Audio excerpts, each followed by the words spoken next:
অনেকেই আমার ইনবক্সে, অনেকে কমেন্ট বক্সে একটা জিনিস প্রশ্ন করে, ভাই লাইসেন্স কিভাবে করব, আপনি লাইসেন্স কিভাবে করছিলেন, এইটার সম্পর্কে একটা ভিডিও বানান। তো আমি চিন্তা করলাম, আমি যখন লাইসেন্স করছি তখন আমার ভিতরে একটা নার্ভাসনেস কাজ করতো যে আসলে এই লাইসেন্সের প্রক্রিয়া কীভাবে করতে হবে না করতে হবে। এটা নিয়ে আসলে আমি বুঝছি যে সবারই কম বেশি একটা চিন্তাভাবনা থাকে, যে কারণে আমি চিন্তা করলাম এই বিষয়ে একটা একদম সুন্দর করে একটা ভিডিও বানাই দিই, যাতে যারা দেখবে তারা খুব সহজে বিষয়টা নিতে পারে। তো যে কারণবশত আমি আজকে এই ভিডিওটা তৈরি করা। তো যারা লাইসেন্স করতে চাচ্ছেন বা সামনে করবেন তারা এই ভিডিওটা দেখতে পারেন। আমি আশা করি সম্পূর্ণ ভিডিওতে আপনারা যদি দেখেন তাইলে আপনারা A to Z প্রসেস বুঝতে পারবেন। তো সর্বপ্রথম আপনার লাইসেন্স করতে হলে যেটা করতে হবে, সবার আগে আপনার লার্নার করতে হবে। আর এই লার্নার আপনি কিভাবে করবেন, এটা আপনার BRTA BSPA পোর্টালে আবেদন করতে হবে। আর এই লার্নার করার জন্য আপনার সর্বপ্রথম যে জিনিসগুলো লাগবে সেইটা হচ্ছে আপনার NID কার্ড এবং আপনার পাসপোর্ট সাইজের ছবি, আপনার মেডিকেল সার্টিফিকেট শুই না আবার ভয় পেয়েন না। মেডিকেল সার্টিফিকেটে আপনার জাস্ট ডাক্তারের সিগনেচার থাকবে যে আপনি চোখে ঠিকঠাক মতো দেখেন কি না, আর আপনি শারীরিকভাবে পুরোপুরি ফিট আছেন কি না একটা বাইক রাইড করার জন্য, ঠিক আছে। আর যেহেতু আপনার এইখানে মোবাইল নাম্বার ইউজ করবে, কারণ এখানে কোড আসবে, ভেরিফিকেশন কোড আসবে, তারপরে আপনি যখন লাইসেন্স করবেন আপনার যে কোনো সমস্যা আসার বিষয়ে আপনার ওই নাম্বার একটা কোড যাবে। তো আপনার সিম আপনার নিজের NID দিয়ে রেজিস্ট্রেশন করা সিম হইতে হবে। এরপরে আপনার শিক্ষাগত যোগ্যতা সর্বনিম্ন অষ্টম পাশের সার্টিফিকেটও জমা দেওয়া লাগতে পারে। আর তারপরে এই BRTA-তে একটা ফি আছে লার্নার করার জন্য, 500 থেকে 800 টাকার ভিতরে হবে, কত টাকা সঠিক বলতে পারবো না। আর আরেকটা কথা, সেইটা হচ্ছে আপনি যখন লার্নার লাইসেন্স করবেন, এই লার্নার লাইসেন্স দিয়েই কিন্তু আপনি নতুন বাইক পারচেস করতে পারেন। এবার বলি কোন লাইসেন্সের মেয়াদ কতদিন হয় এবং আমি কোন লাইসেন্স করছি। প্রফেশনাল লাইসেন্সটায় 5 বছর মেয়াদ থাকে আর নন প্রফেশনালটায় 10 বছর মেয়াদ থাকে। এখন এই নন প্রফেশনাল লাইসেন্সের ভিতরে আপনি যখন লাইসেন্স করবেন, আপনি যদি বাইক রাইডের জন্য লাইসেন্স করেন সেক্ষেত্রে আপনার ভেহিকেল চুজ করতে হবে যে আপনি জাস্ট বাইক, মোটর বাইক। আর যদি আপনি সাথে লাইট ভেহিকেল অ্যাড করতে চান সেক্ষেত্রে আপনার ওই লার্নারের টাকা সম্ভবত একটু বাড়ে, ঠিক আছে। তো আপনার ওইখানে motorcycle plus light vehicle add হয়ে যাবে, ঠিক আছে। তো দুইটা প্রসেস অ্যাড করলে টাকা হয়তো বা লার্নার করতে কিছু টাকা বাড়তে পারে, কমতে পারে। আমি যখন করছিলাম আমি শুধু বাইক করি নাই, আমি দুইটাই করছিলাম, আপনার লাইট ভেহিকেল প্লাস হচ্ছে মোটরসাইকেল। কারণ অনেক সময় আমি টুকটাক প্রাইভেট কার চালাইতেও পারি, ঠিক আছে। আর আশপাশে অনেক সময় ভাই বন্ধু মিলে যদি কোথাও ট্যুরে যাই, কোথাও যাওয়াটাও পড়ে, সেক্ষেত্রে মাঝে মধ্যে প্রাইভেট কার চালাইলাম বা কিছু। অত প্রফেশনালি চালাইতে পারি না, নর্মালি রাইড করতে পারি, ব্যাস এতটুকু। যে কারণে করে রাখা, পরবর্তীতে ভবিষ্যতে যদি কখনো চালাই, যদি ভবিষ্যতে কখনো নিজের হয়, তখন তো আবার আমার এই ড্রাইভিং লাইসেন্স নিয়ে দৌড়াদৌড়ি করতে হবে। যে কারণবশত আমার এরকম চিন্তাভাবনার কারণে আমার এইটা নেওয়া বা এটা করা। তো আপনি যখন লার্নারের জন্য আবেদন করবেন, টাকা পয়সা দিবেন, সব ডকুমেন্টস দিবেন, সব ডকুমেন্টস দেওয়ার পরে আপনার একটা সময় দেওয়া হবে। লার্নার হয়ে যাওয়ার পরে আপনি এটা যখন প্রিন্ট করবেন আপনার ওই BRTA এর অফিসিয়াল সাইট থেকে, তখন ওইখানে আপনি দেখবেন 2-3 মাসের মতো আপনাকে সময় দিবে। আর এই সময়টুকুতে আপনি কি শিখবেন, আপনি প্রপারভাবে বাইক রাইডিং শিখবেন। যদি আপনি বাইক প্লাস লাইট ভেহিকেল করতে চান সেক্ষেত্রে আপনার বাইক চালানো শিখতে হবে প্রপারভাবে এবং লাইট ভেহিকেল চালানোও প্রপারভাবে শিখতে হবে। ব্যালেন্স রাখা, ইউটার্ন, তারপর ব্রেকিং কন্ট্রোল। আর তারপরে আপনার যে বিষয়গুলো সেইগুলো হচ্ছে আপনার কিছু পরীক্ষায় প্রশ্ন আসবে। এই প্রশ্নগুলো সম্পর্কে আপনি গুগলে অনেক প্রশ্ন পাবেন, বাংলাদেশে এই BRTA-তে কী প্রশ্ন আসে এরকম খুঁজে পড়তে হবে আপনার এই 2-3 মাস সময়।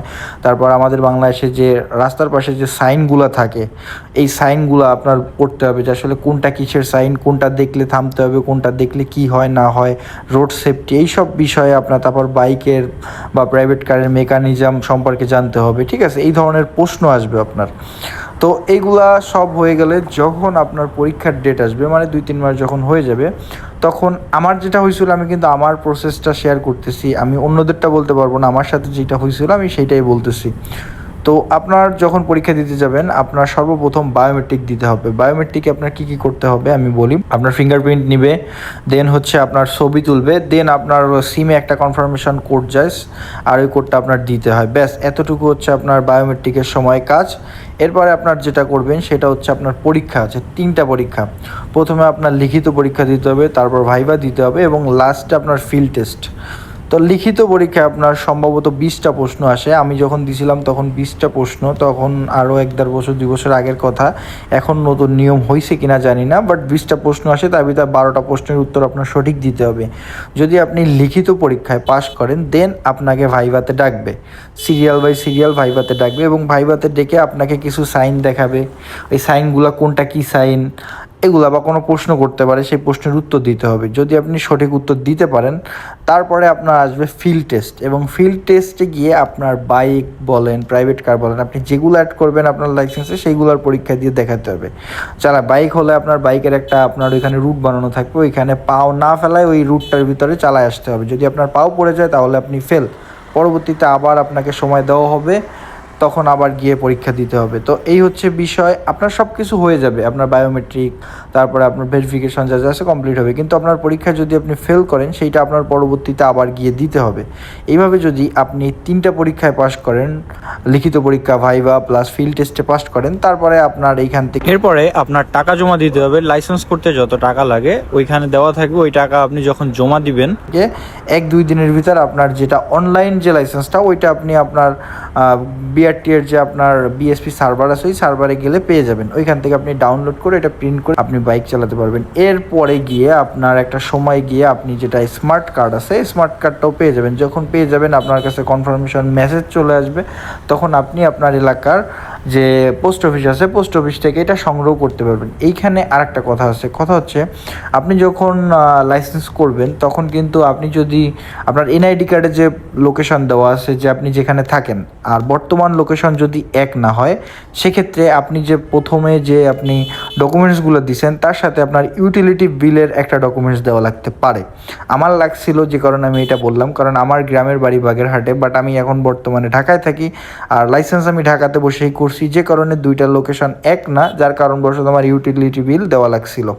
তো এই হচ্ছে বিষয়, একদম নর্মাল বিষয়, ঘাবড়ানোর কিছু নাই। 2-3 মাস যদি আপনি প্রপার প্র্যাকটিস করেন এইটার উপরে, তাহলে আপনার এই যে প্রশ্নগুলো আসবে, যা যা আসবে না আসবে সব কিছু আপনি আরামসে কভার করে ফেলতে পারবেন। আর চিহ্নগুলোও আপনি আরামসে এমনি পথে ঘাটে চলতে চলতে আপনার যে চিহ্নগুলো দেখেন এগুলা দেখলেই অনেক কিছু শেখা যায়। তারপর তেমন হার্ড আসে না, কোশ্চেনগুলো তেমন হার্ড আসে না, এগুলো একদম ইজি কোশ্চেন। আমি প্রথম অবস্থায় হার্ড ভাবছিলাম কি আসে না আসে, কিন্তু আমি পরীক্ষা দিয়েছিলাম ভাই, বিশ্বাস করবেন না, 20টা প্রশ্নের ভিতর 20টা প্রশ্নের উত্তরে আমি পারতাম।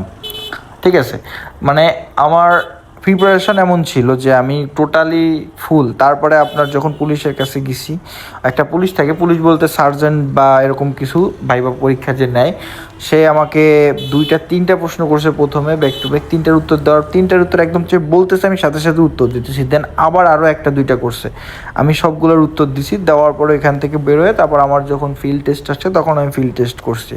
তো মোটামুটি আমি একবারেই কমপ্লিট করে গেছি, আমার বেশি সময় লাগে নাই।